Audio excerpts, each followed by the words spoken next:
New York City in the early 90s was a place of endless energy and money. In a tall glass building on Wall Street, a young man named Jeff Bezos had a very good life. He worked at a powerful investment firm. He was smart, successful, and earned a lot of money every year. Most people would say he had already reached the top of the mountain. His daily routine was comfortable and predictable. He spent his hours looking at data and finding new ways for his company to grow. He was a vice president at a young age. To his friends and family, Jeff was the definition of success. He had a safe future and a high salary. There was no reason for him to change anything about his career. One afternoon, Jeff found a very strange piece of information while browsing the early version of the internet. He saw a number that stopped him in his tracks. The use of the web was growing by 2,300% every single year. He had never seen anything grow that fast in his entire life. It was not just a small trend, it was a revolution. He looked at that number again and again. While others saw the internet as a toy for scientists, Jeff saw a massive opportunity. He realized that soon, people would want to buy things online. He decided that books were the perfect product to start with. They were easy to ship, and there were millions of titles available. The idea for a virtual bookstore began to form in his mind. However, starting this business meant he had to quit his perfect job. He felt a deep conflict inside. Should he stay in his safe office or risk everything on a computer network that many people didn't understand yet? It was a choice between a guaranteed good life and a very uncertain dream. He knew this decision would define the rest of his life and his legacy. We hope you are enjoying this story about the courage to change your life. Before we continue, we would love to know where you are listening from today. Please leave a comment below with your city or country. If you find these stories of human ambition inspiring, please subscribe to join our community of thoughtful viewers. Now, let's see how Jeff made his difficult choice. To solve his problem, Jeff created a mental tool. He called it the Regret Minimization Framework. It sounds like a complex business term, but it is actually a very simple human idea. He wanted to make a choice that his future self would be proud of. He stopped thinking about the next month or the next year. Instead, he looked much further ahead into the distant future. He told himself to project his life forward to the age of 80. He sat quietly and pictured himself as an old man looking back at his youth. He asked one central question. When I am 80 years old, will I regret leaving this Wall Street job and my big yearly bonus? The answer was an immediate no. He realized that the money didn't matter in the long run. Then he asked the second part of the question. When I am 80, will I regret not trying to participate in this thing called the internet? The answer was a loud yes. He knew that the pain of trying and failing would be small, but the pain of never trying would stay with him forever. This simple shift in perspective removed all the fear from his decision. This mindset is something we can all use when we face big life changes. We often worry about small risks today, like losing a salary or looking silly to our neighbors, but we forget about the long-term cost of our own regret. Jeff realized that his comfort was actually a trap. By looking through the eyes of an 80-year-old man, he found the clarity he needed to move forward. He went to his boss and explained his vision for an online bookstore. His boss was a kind and intelligent man. He took Jeff for a long walk in Central Park. They walked for 2 hours. The boss told him that the idea sounded great, but it was an idea for someone who didn't already have a good job. He urged Jeff to think about it for 48 hours. Jeff took those 2 days to reflect. His parents were worried, but they supported him. He finally decided to walk away from his career. He gave up his equity in the firm and his future bonuses. Many of his colleagues thought he was making a huge mistake. They could not understand why someone would leave a guaranteed fortune for a garage startup in a city across the country. In the summer of 1994, Jeff and his wife Mackenzie packed their bags. They didn't take a plane. Instead, they got into a car and started driving west toward Seattle. Mackenzie drove while Jeff sat in the passenger seat with a laptop. He spent the entire journey writing the business plan for his new company. He was literally building his future while moving toward an unknown destination. Seattle was chosen because it was a hub for technology and close to a large book warehouse. They arrived with a plan, but no office and no staff. The transition was sharp and sudden. One week, he was a wealthy executive in Manhattan. The next week, he was a man with a car full of boxes in a city where he knew almost nobody. The adventure had officially begun. This moment represents the true birth of Amazon. It wasn't born in a boardroom with millions of dollars.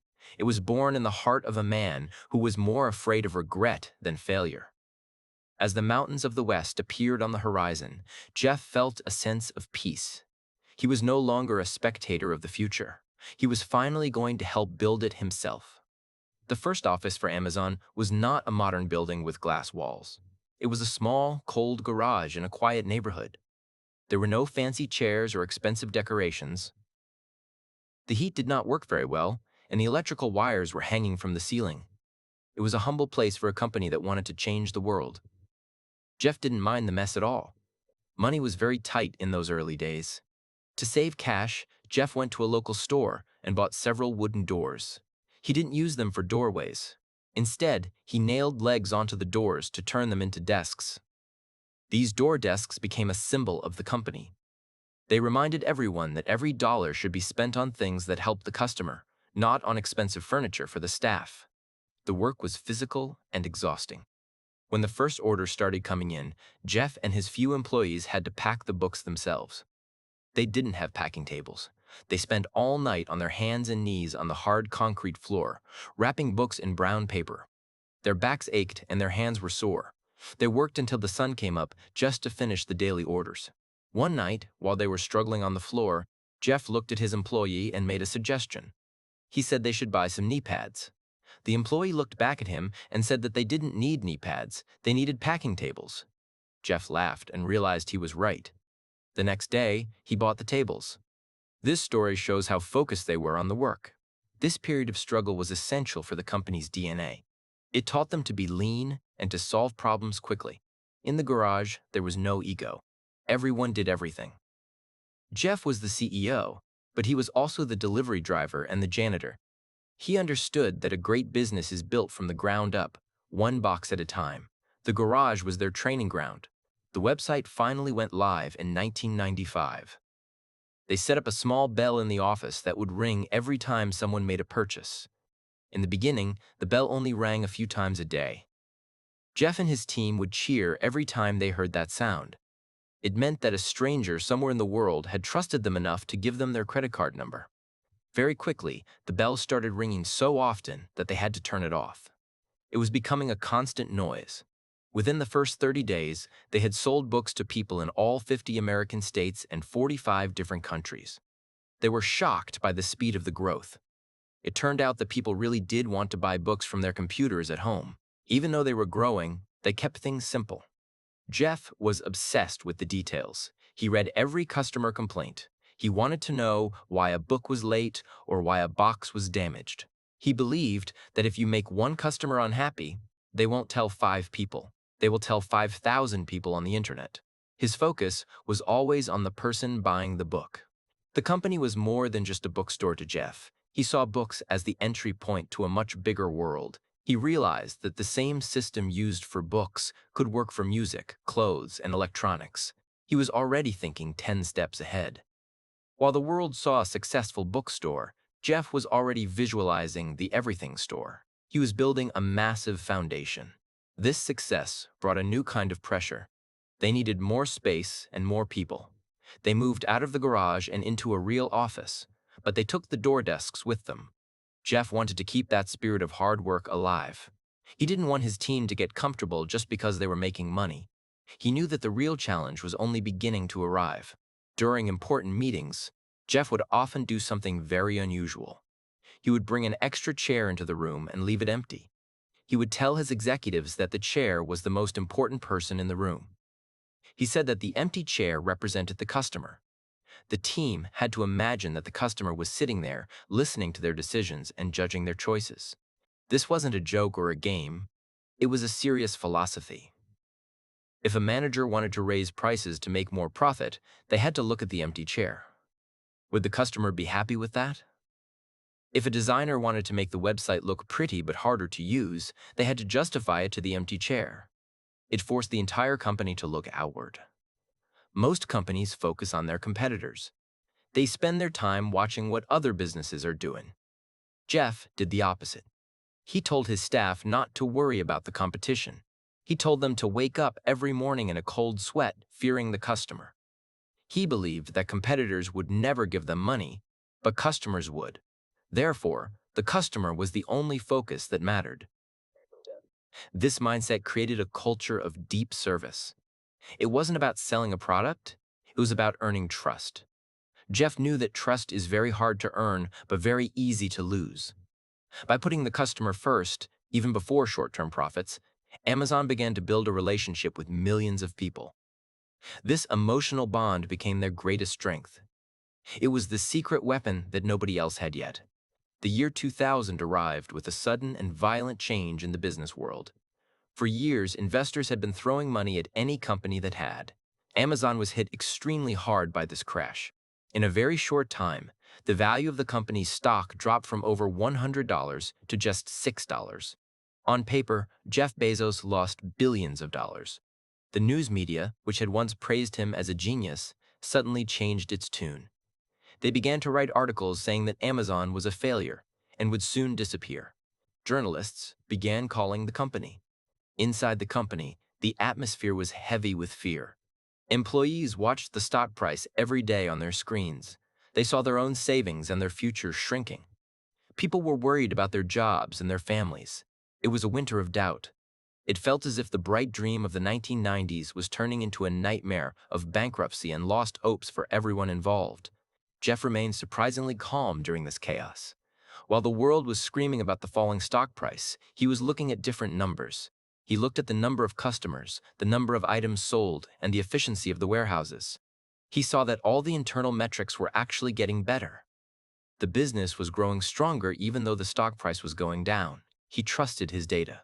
The pressure from the outside was intense.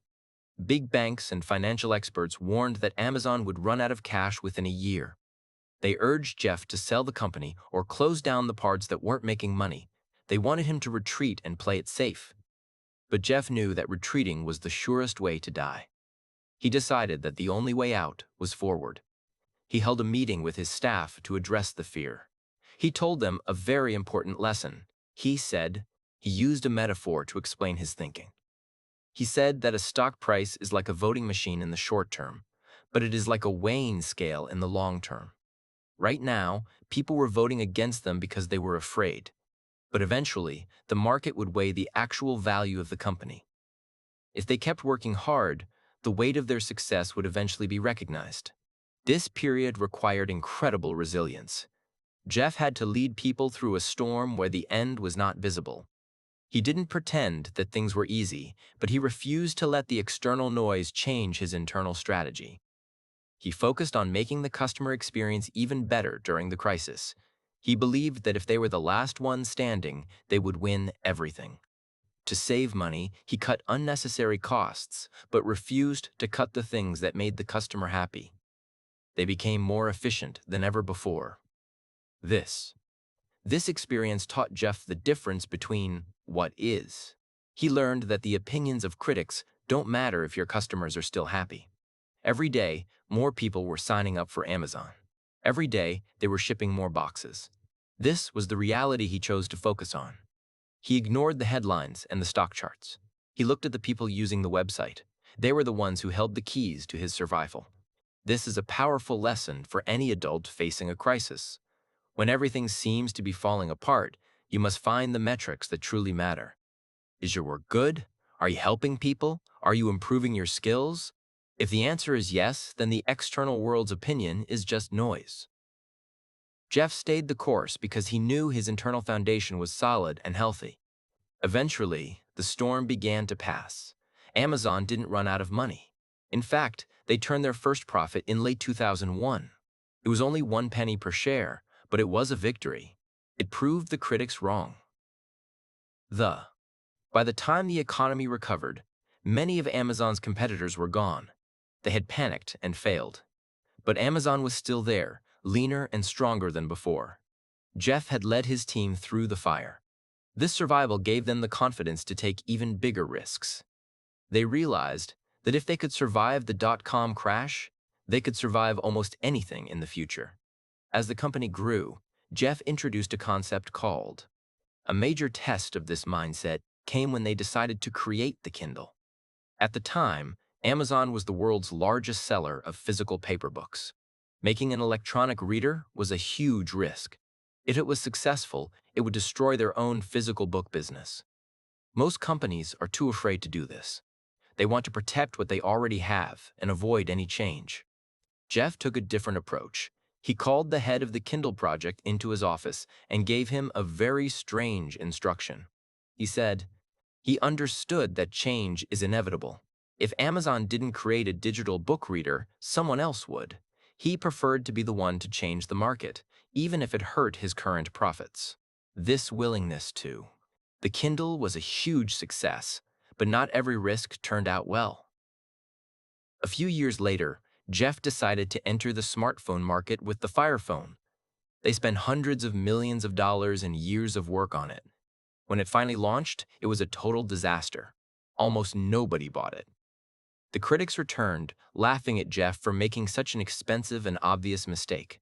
In most companies, a failure like that would lead to people being fired and the CEO making excuses.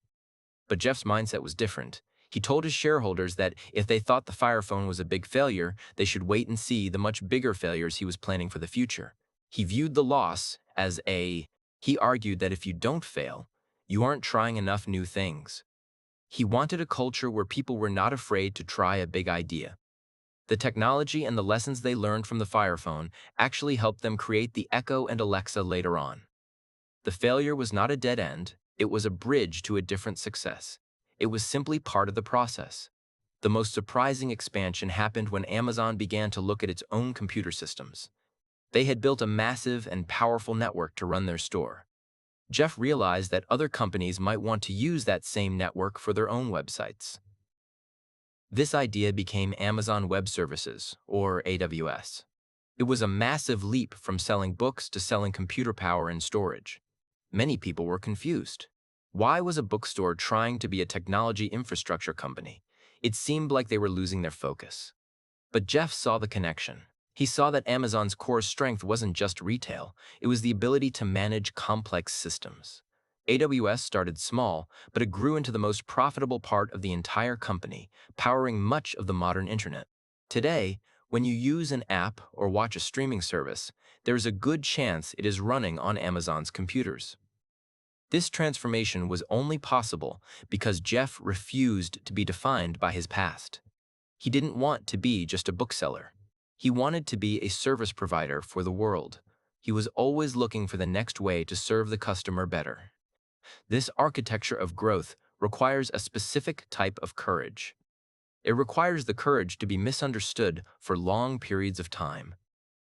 Jeff often said that if you want to do anything new or innovative, you have to be willing to have people laugh at you. If you can't handle being misunderstood, you should only do things that are already proven and safe. But safe things don't change the world. Yet, by remaining in. This philosophy is why the company continues to move so fast even though it is massive. It is a reminder that the biggest danger to any success is not failure, but comfort. When a company or a person becomes comfortable, they stop taking risks. And when they stop taking risks, they stop growing. Jeff's architecture was designed to prevent comfort from ever taking root in his organization. Whether it was books, cloud computing, or space travel, the mindset remained the same. Start with the customer and work backwards. Be willing to fail. Be willing to be misunderstood. And always, always act like it is your very first day on the job. This is how a small garage project turned into one of the most powerful and influential forces in human history. After decades of building, Jeff Bezos often spoke about the difference between. He explained that, to keep this spirit alive, Jeff named the main building of the Amazon headquarters. This is a profound lesson for our own lives. We often think that once we reach a certain goal, we can stop and relax. We think that there is a finish line. But Jeff teaches us that the finish line is a dangerous place. If you think you have arrived, you stop looking for ways to improve. You lose your curiosity and your drive. You start to defend the past instead of creating the future. The second key part of his long-term mindset is the concept of, in the middle of a desert in Texas, Jeff is funding the construction of a massive clock. This clock is designed to tick only once a year. It is built inside a mountain and is meant to keep time for 10,000 years. Most of us plan for the next week or maybe the next year. Jeff wants us to think about centuries and millennia. It is a monument to long-term thinking. Why build a clock that will last 10,000 years? Because it changes the way you think about today's problems. When you look at a very long horizon, small failures don't seem so big anymore. You realize that great things take a very long time to build. You become more patient with yourself and more focused on the foundations of your work. You start to build things that truly last. Most people fail because they want results in 3 months. If they don't see success quickly, they give up. Amazon succeeded because Jeff was willing to wait 7 years for a project to become profitable. He wasn't looking for a quick win. He was looking for a permanent change in the world. He understood that time is the most powerful tool a person can have if they use it correctly. Think about the projects in your own life. Are you looking for a quick result, or are you building a foundation? If we apply the Bezos mindset, we stop rushing and start focusing on quality. We accept that the first few years might be difficult. We accept that we might be misunderstood. We do the work today because we know it will matter in 10 years, not just tomorrow. This long-term horizon gives you a calm strength. When others are panicking about the news or the economy, you can stay focused on your vision. You know where you are going. The waves of the ocean are messy at the surface, but deep down, the water is calm and steady. A long-term mindset allows you to live in that deep, calm water while everyone else is struggling on the surface. We have traveled a long way in this story. We started in a comfortable office on Wall Street and ended in a mountain with a 10,000-year clock. In between, there was a garage, a stock market crash, and many failed experiments. But through all of it, the core lesson remains clear. Success is not about luck. It is about the way you choose to see the world and your own future. Jeff Bezos changed the world because he was brave enough to listen to his 80-year-old self. He refused to let the fear of today stop him from achieving the dreams of tomorrow. He prioritized the customer, embraced failure as a teacher, and never stopped acting like it was his first day. These are not just business strategies. They are rules for a meaningful and impactful human life. As you finish watching this story, take a moment to look at your own path. Are there things you are afraid to try? Are you staying in a safe situation because you are worried about small regrets? Remember the story of Amazon is still being written, and so is yours. You don't need to build a billion-dollar company to be successful. You just need to be the person who decides to start. Every great journey begins with a single, often difficult choice. It begins when you decide that you will no longer be a spectator in your own life. It begins on your very own. Thank you for spending your time with us today. This story reminds us that with the right mindset, even a small garage can change the world. What will you start today so that your future self has no regrets? We would love to hear your thoughts in the comments.